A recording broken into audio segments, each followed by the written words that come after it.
Mientras van poniendo la presentación, aprovecho para decir que mi especialidad es la especialidad de transporte y logística, y esta es una cuestión que es transversal a una cantidad de otras ciencias, empezando por una gran parte de las ingenierías, porque hay que conocer, hay que entender de infraestructura, de energías, varias otras áreas de las ingenierías, y después tenemos que terminar metiéndonos en economía, en estructuras de gobierno, para poder poner en práctica las cosas, en la cuestión impositiva, etcétera, etcétera. Entonces, son muchos años de formar parte de equipos de planificación. Mirando para atrás, hay varias versiones del Plan Nacional, del Plan Maestro de Transporte, del Plan Nacional de Logística. Cito estas cosas para que queden o sean más claras algunas cuestiones que voy a ir explicando, que son justamente traídas desde esas áreas, desde esos puntos de vista, y ahí tienen resumido, diría yo, un poco la visión y lo que nos toca hacer en planificación, ¿verdad? Hace un rato estaban en el panel Gustavo Casal de Energía, José Kim, que está en Industria y Comercio. Bueno, hay un equipo de más de 10 personas que nos conocemos hace mucho y por eso conocemos los proyectos y entendemos perfectamente. Acá hay gente que conoce y que está relacionada al sector, así como hay personas que porque sus actividades tienen relación, están acá con el interés de conocer. Entonces no podemos abordar la cuestión con un mensaje puramente técnico porque no vamos a llegar a muchos, y eso quiero aprovechar, si pueden pasar a la lámina siguiente, voy a aprovechar para decir justamente que anoche la mayoría de las preguntas giraban alrededor de qué va a pasar con el transporte público y por qué no mejora y por qué el costo no cambia radicalmente al cambiar el combustible, etcétera, etcétera. Son todas preguntas y temas muy interesantes para conversar, pero las respuestas no son sencillas. No podemos ponernos acá a dar años y años de que lleva entender muchas disciplinas, pero sí se puede entender eso que está ahí. Y lo enlazo con lo que decía de lo que pasaba ayer. Fíjense, aproximadamente en 1850 y pico, un señor que era gobernante envía gente a Europa, vayan y aprendan. En 1861, el primer tramo une la estación que hasta hoy está igualita, ni mantenimiento tiene. De ahí las vías iban al puerto. ¿Para qué? Para traer maquinaria y para traer rieles para seguir desarrollando esa ferrovía.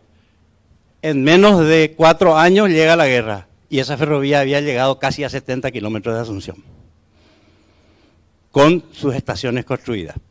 Se detuvo entonces por esa razón, pero termina la guerra y en 1871 estaban en marcha las concesiones que desarrollaron ese sistema de vías que ven ahí. O sea, el estado del arte estaba presente, estaba con todo el máximo nivel de actualización que se puede pedir. El núcleo urbanizado de Asunción y una serie de otros puntos importantes estaban todos enlazados, y no solo enlazados entre sí por las vías de ese tranvía que fue tirado a sangre hasta 1911, 13 aproximadamente, que empezó a electrificarse, sino que además hacía combinación modal con el ferrocarril que ven allá por el norte, con el mismo trazado que hasta hoy estamos tratando de revitalizar. Me detengo un poco más de la cuenta en esto, porque en lo otro vamos a ir rápido y creo que acá podemos comunicarnos mucho más. La comunicación que pretendo con esto es que cada uno saque sus conclusiones, sus análisis, etcétera, etcétera, y es más, estoy seguro que es lo que la mayoría de ustedes hace habitualmente, en el sentido de entender cómo nos hemos ido frenando, o voy a ser más completo, la planificación nunca se dejó de hacer, los proyectos nunca se dejaron de hacer.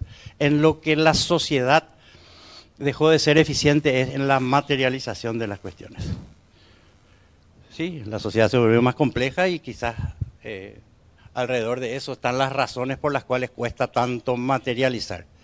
Pero insisto, fíjense los tiempos que pasaron entre todas estas etapas que tenemos ahí, y de paso hay que decir que de 1911 hasta 1950 teníamos un transporte 100% eléctrico, ¿verdad? Con algún alguna porción, algún componente tirado a sangre, perfecto, pero todo era eléctrico. Y repito, conectado, porque ese factor es fundamental, estaba conectado con la única manera de viajar a gran parte del territorio nacional, que eran las vías del ferrocarril. Allí hay 4 estaciones a las que uno podía llegar con el tranvía y pasarse al tren. Esa es la combinación modal. Y eso funcionaba para cargas también. Se puede pasar. Yo tengo, ¿verdad?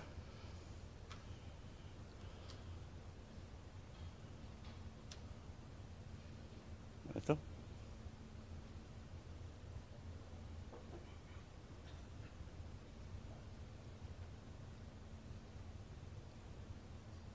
A ver si no funciona esto. Ok.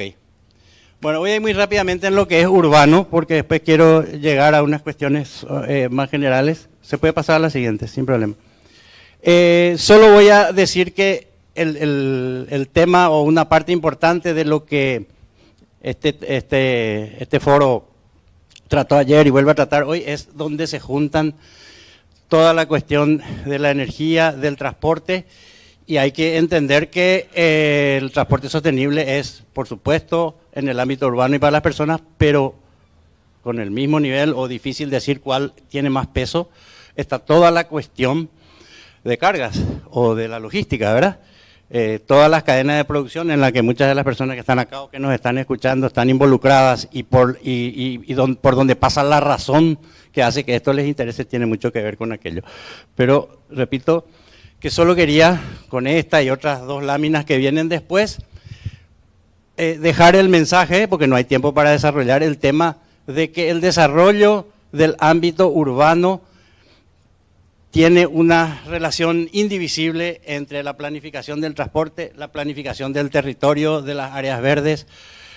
Entonces, eso solo, además de traer a colación o poner sobre la mesa algo que ya conocemos, lo menciono también por la cuestión de que la gobernanza es fundamental, nuestra estructura de gobierno, y ahí está una de las líneas a la cual me refiero y se refirieron con bastante claridad José Kim del Ministerio de Industria y Gustavo hace un momento por el sector energético, la evolución que los técnicos reclamamos con respecto, o la ciudadanía reclama, ¿verdad? Nosotros no somos nada raro, sencillamente como ciudadanía y el gobierno como consecuencia de lo que la ciudadanía necesita y solicita, debe evolucionar hacia mejores estructuras. La respuesta a la mayor parte de las demandas de la ciudadanía por mejorar, la ciudadanía necesita transportarse, necesita tener manera de transportarse dentro del tiempo que le permite la actividad entre una y otra actividad entre las cuales está desplazándose, a costos que estén dentro de las acotaciones que corresponden y por supuesto con el mejor nivel posible de confort. Y el cuarto elemento, ahí Alejandro sabe perfectamente bien, es la accesibilidad. La accesibilidad es todo, es la cobertura, cómo llego hasta el sitio donde abordo el transporte público, de qué manera entro a ese transporte, tengo que romperme la ropa o tengo que entrar cómodamente sin sentir diferencia, y cómo estoy informado de lo que pasa con ese transporte. Todo eso es parte de ese concepto de accesibilidad. Voy a dejar ahí, te pido que me avances y voy a ir directamente, porque queda poco tiempo, a la otra faceta, ¿verdad? Dejo a un lado por el momento el aspecto urbano, puedes ir una más. La planificación, la transversalidad, con toda la cuestión ambiental, con toda la cuestión energética, todo lo que es transporte, está acá y en el slide siguiente que voy a sencillamente mencionar las ideas principales. Las características que acabo de mencionar del transporte público, que son las demandas normales de la ciudadanía acá y en cualquier lugar del mundo, por tanto, el poder satisfacer esas demandas pasa por esa necesidad de dar los pasos que nos faltan para ser más maduros, a pesar de que hoy hay muchísimos más profesionales que pocos años atrás que ya conocen ese tema. Entonces, hay un clic que hay que hacer para poder bajar al terreno esas cuestiones, cuando además hay demanda. Relaciono también esto con lo que decía hace un momento. Ayer hablaba acá el presidente del ferrocarril y contaba lo que la institución viene haciendo para intentar sacar adelante y todas las dificultades que tiene para eso. Pero justamente pensando en los tiempos que mencioné ahí en el primer slide, puedo sencillamente decir que desde el año 2000 ya habían intenciones, iniciativas, etcétera, etcétera, tratando de revitalizar tramos del ferrocarril que se necesitan para distintas cadenas de producción, para acceder a los puertos, para una cantidad de razones y por supuesto para la movilidad de las personas, porque la conectividad, que este tema que tenemos ahí mencionado, el desarrollo orientado al transporte, etcétera, etcétera, indica que debemos diseñar bien las ciudades para que el transporte sea eficiente, porque si no sus costos son terribles y no puede brindar lo que se le pide, pero además me gusta contestar habitualmente que ¿qué es un plan maestro de transporte? Y se puede decir en una frase muy sencilla. Tengo que diseñar algo o tengo que escribir cuáles van a ser las estrategias y cómo implantar esas estrategias para que las personas puedan tener en tal meta de tiempo la posibilidad de desplazarse entre cualquier punto de origen y cualquier punto de destino. Eso es un plan maestro. Y eso vale para nivel urbano y vale para nivel territorio más amplio, o sea, entre ciudades. Entonces, si vamos a la siguiente lámina, por favor. Solo quiero mencionar con la lámina que sigue, un poco más, que junto a la planificación de los proyectos en concreto tenemos todo lo que son los planes en general en los que trabajamos cotidianamente, un poco más. Hoy se mencionaba lo que pasa con generación de energía y una serie, otro más, por favor. Ahí está. Estas y otras que quedan después para ustedes, para los que quieran mirar la presentación, son láminas que simplemente expresan gráficamente una cantidad o un volumen importante de trabajo y de datos que surgen de la última actualización del Plan Nacional de Logística. Ese es un plan que se hizo de manera muy participativa, donde sobre todo hubo mucha comunicación y muchas sesiones de trabajo con la mayoría de los gremios de producción. Se analizaron más de 200 cadenas de producción y lógicamente los recursos, el alcance y la cronología en el tiempo en el que había que desarrollar esto nos ponían límites, entonces tuvimos que ir profundizando en esos rubros más representativos que al final representaban, es importante decir, abarcamos o dimos alcance a más del 97% de lo que es nuestro Producto Bruto, ¿verdad? Y ahí es donde rescatamos y sacamos qué tenemos y qué necesitamos a horizontes de tiempo a 5, a 10 y a 20 años. Ese Plan Nacional de Logística es algo que, así como felicitamos que haya esta situación y este encuentro que tenemos hoy, que hacen falta muchos más porque hay demasiado que hablar, forma parte de esto y es algo que con todo gusto, desde donde nos toca estar, podemos seguir comunicando cuando quieran. No sé cómo estoy de tiempo, si ya me pasé. Ok. Entonces, el valor que tiene esto y la relación con todo lo que estábamos hablando es que el transporte sustentable o sostenible pasa por estas cosas. El productor o cualquier cadena de producción no puede seguir pagando 4 o 5 veces más que lo que el benchmarking me indica para ese mismo transporte en otras latitudes o en otros ambientes, ¿verdad? Cuando la carga es de alta densidad de valor, cuando transporto productos donde importa mucho más el tiempo y las condiciones en que el envío llega a destino, quizás el costo de transporte es un componente que en monto es casi despreciable con respecto al total de los costos de producción. Pero en general tenemos actuación y movemos mucho volumen como país en rubros en los cuales la densidad de valor sobre la carga puede romperme el equilibrio o me lo rompe muy fácilmente. Ese es el concepto que creo que con el que nos entendemos todos para explicar todo lo que se desarrolló a partir de analizar esas cuestiones.